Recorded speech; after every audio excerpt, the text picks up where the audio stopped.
वहीं हरियाणा में कांग्रेस 29 सीट पर आगे, बड़ी जानकारी आपको दे रहे हैं। रुझानों की तस्वीरें आपको लगातार बता रहे हैं। बता दें कि हरियाणा में कांग्रेस 29 सीटों पर आगे चल रही है, बीजेपी 26 सीट पर आगे चल रही है। देखिए, कांटे की टक्कर फिलहाल रुझानों में देखने को मिल रही है। देखिए, शुरुआती रुझान जिसकी तस्वीरें सामने आ गई हैं। शुरुआती रुझानों की बात करें तो हरियाणा में बीजेपी 26 सीट पर आगे, कांग्रेस 29 सीट पर आगे, और यही फासला लगातार बना हुआ है, कभी 2-3 सीट का, कभी 5-6 सीट का। और कुछ इसी तरह से कभी कांग्रेस आगे चल रही है, कभी बीजेपी आगे चल रही है। इसी तरह की तस्वीर हरियाणा में देखने को मिल रही है। वहीं अगर यहाँ पर बात की जाए खास चेहरों की, तो बता दें आपको कि नायब सिंह सैनी खास चेहरा है जिन पर नजर रहने वाली है। विनेश फोगाट भी खास चेहरा है, भूपेंद्र हुड्डा भी खास चेहरा है। वहीं जम्मू कश्मीर को लेकर भी आपको अपडेट दे देते हैं। बता दें कि कांग्रेस 13 सीट पर आगे चल रही है जम्मू कश्मीर में, और नेशनल कॉन्फ्रेंस की बात करें तो 14 सीटों पर आगे चल रही है। 23 सीटों पर बीजेपी की बढ़त देखी जा रही है। तो सबसे आगे बीजेपी देखने को मिल रही है 23 सीटों पर। बीजेपी जिसका मुख्य फोकस रहा है जम्मू घाटी पर, ना कि कश्मीर घाटी पर, क्योंकि कश्मीर की अगर बात करें तो 19 सीटों पर बीजेपी ने अपने उम्मीदवार उतारे हैं। बाकी छोटी मोटी पार्टियां, अन्य पार्टियां जो कि निर्दलीय चुनाव लड़ रही है, वो लोग और जो स्थानीय पार्टियां हैं उनको सपोर्ट करती हुई बीजेपी दिखाई दी है। दोनों ही जगह 90 सीटों पर चुनाव चल रहे हैं। बात करें हम कश्मीर की तो देखिए 47 सीट, और जम्मू की बात करें तो 43 सीट। दोनों जगह पर बीजेपी फिलहाल मजबूत देखने को मिल रही है। तो हरियाणा और जम्मू कश्मीर दोनों जगह रुझानों की तस्वीर। और बता दें कि हरियाणा में कांग्रेस और बीजेपी में कांटे की टक्कर फिलहाल देखने को नजर आ रही है। हरियाणा में कांग्रेस 29 सीट पर आगे चल रही है, और वहीं बीजेपी की बात करें तो 26 सीट पर आगे चल रही है। बता दें कि इससे पहले बीजेपी जो कि सत्ता में जब थी तो गठबंधन में थी, लेकिन अब चुनावों में उतरी है तो अकेले उतरी है। हालांकि कार्यकाल खत्म होते होते गठबंधन टूट गया था, जेजेपी के साथ में थी, लेकिन इस बार जो समीकरण है वो पूरी तरह से बदला हुआ दिखने लगेगा, क्योंकि इसके पीछे एक बड़ी वजह ये है, जो स्थानीय दल है, अन्य दल जो है, छोटी मोटी पार्टियां जो है राज्य की, वो कहीं ना कहीं मजबूत स्थिति में देखने को मिल सकती है।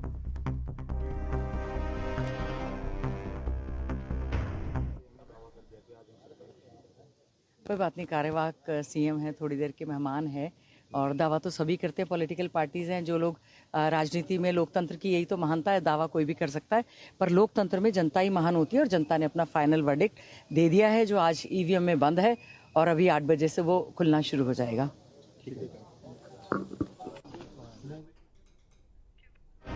तो बता दें कि हरियाणा में कांग्रेस और बीजेपी में कांटे की टक्कर देखने को मिल रही है। क्या है, दोपहर बाद तय हो जाएगा कि सरकार बन रही है। अपनी जीत थैंक यू। लोगों ने शानदार जो है चुनाव लड़ा है, और जितना शानदार चुनाव लड़ा है उतनी शानदार जीत की जो है प्रतीक्षा है। कांग्रेस भी दावा कर रही है सरकार बनाने के लिए। दावा तो सब करेंगे जो मैदान में है, परिणाम आने तक सबके दावे चलेंगे, लेकिन परिणाम बताएंगे कि किसका दावा सत्य निकलता है। एग्जिट पोल को कैसे, क्योंकि बहुत एग्जिट पोल कई बार सही होते हैं, कई बार गलत होते हैं। हमने छत्तीसगढ़ का देखा, उस समय कांग्रेस की सरकार बना रहे थे, बीजेपी की सरकार बन गई। कोई भी एग्जिट पोल नहीं कर रहा था बीजेपी की सरकार बनेगी। तो एग्जिट पोल कभी कभी सत्य होते हैं, कभी कभी असत्य भी होते हैं। Thank you. तो देखिए, बड़ी बात इन्होंने यहाँ पर कही, छत्तीसगढ़ जिसमें ये पूरी तरह से उम्मीद थी कि कांग्रेस एक बार फिर से सत्ता में आएगी, एग्जिट पोल यही कह रहे थे, लेकिन जब परिणाम सामने आए तो देखा गया कि बाजी पूरी तरह से पलट गई और बीजेपी सत्ता में आ गई। ये बड़ी बात थी। वहीं लोकसभा चुनावों की बात करें तो इस बार बीजेपी को लेकर काफी कुछ कहा गया, लेकिन जब परिणाम सामने आए तो देखा गया कि असल में हकीकत कुछ और थी, परिणाम बिल्कुल अपोजिट थे। इसी तरह से हरियाणा को लेकर भी अब कहीं ना कहीं यही तस्वीर दिखने के आसार प्रतिनिधियों के मन में है, सरकार के मन में है, पार्टी के मन में है। देखिए, फिलहाल यहाँ पे सेलिब्रेशन के शॉट्स हम आपको दिखा रहे हैं, क्योंकि हरियाणा में बीजेपी 29 सीटों पर आगे चल रही है, और वहीं अगर हम बीजेपी की बात करें तो 26 सीटों पर आगे चल रही है। जो दल है वो अपनी तरफ से सेलिब्रेशन में जुट भी गए हैं, लेकिन देखिए रुझान है, दोपहर तक पता चलेगा कि आखिर किस तरह से कौन सी पार्टी कितनी सीट पर, किन आंकड़ों में आगे बढ़ रही है। लेकिन फिलहाल रुझान और रुझानों को देखते हुए ही सेलिब्रेशन भी देखने को मिल रहा है। कुछ ऐसे चेहरे जरूर हैं जो कि अपनी सीट पर बहुत मजबूत है, लेकिन वहीं कहीं कहीं कुछ इस तरह की तस्वीर भी देखने को मिल रही है। जैसे कि अगर हम यहाँ पर हम बात करें नायब सिंह सैनी की ही, तो नायब सिंह सैनी जो सीट से चुनाव लड़ रहे हैं वो सीट ऐसी है जो कि पहले कांग्रेस के पास में थी। तो ये भी देखना होगा कि नायब सैनी उस सीट से जीत पाते हैं या फिर नहीं। वहीं भूपेंद्र सिंह हुड्डा की बात करें तो उनके लिए भी चुनौती, लेकिन क्योंकि काफी समय से जीतते आ रही हैं तो ऐसे में उम्मीद कि उनके लिए चुनाव आसान होगा। विनेश फोगाट जो कि हाल ही में अब क्योंकि रेसलिंग में ओलंपिक में वो खेलने गए, उसके बाद जो पूरा विवाद हुआ, उन्होंने राजनीति ज्वाइन की, वो कांग्रेस में आई और उसके बाद तमाम लोगों की नजरें उन पर भी होने वाली हैं। वही जेजेपी को लेकर भी, क्योंकि पिछली बार 10 सीटों पर जेजेपी जीती थी। ऐसे में एग्जिट पोल को देखें तो 1-2 से ज्यादा सीट खाते में नहीं जेजेपी के, लेकिन देखना होगा कि क्या कुछ कमाल करके दिखाएगी जेजेपी। उम्मीद जताई जा रही है कि इस बार हो सकता है कि हंग गवर्नमेंट बने, यानी कि त्रिशंकु सरकार है वो बन सकती है।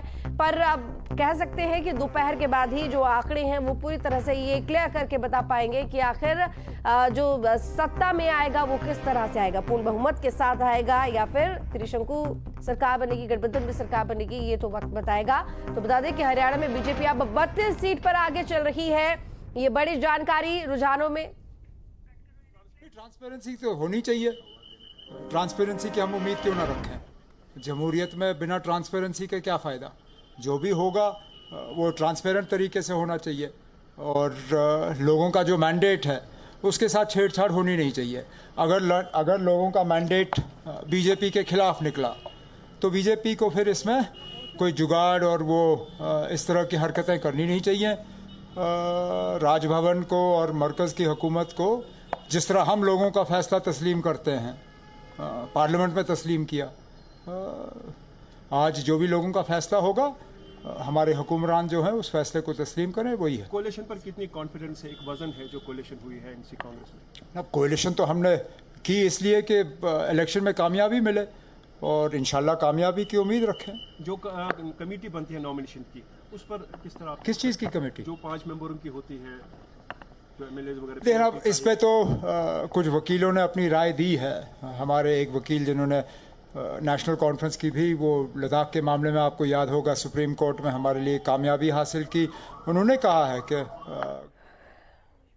तो देखिए जम्मू कश्मीर उमर अब्दुल्ला को आप सुन रहे थे, जिसमें वो बता रहे थे कि किस तरीके से उन्हें उम्मीद है कि हो सकता है इस बार उनकी सरकार बन जाए। लेकिन बता दें आपको कि जम्मू कश्मीर को लेकर ये बड़ी जानकारी, 25 सीटों पर बीजेपी की बढ़त, बीजेपी आगे चल रही है, कांग्रेस 15 सीट पर आगे चल रही है।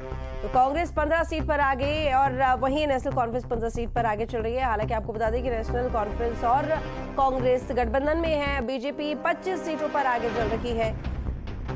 तो जम्मू कश्मीर की ये तस्वीर रुझानों को लेकर हम आपको दिखा रहे हैं कि क्या फिलहाल आंकड़े देखने को मिल रहे हैं।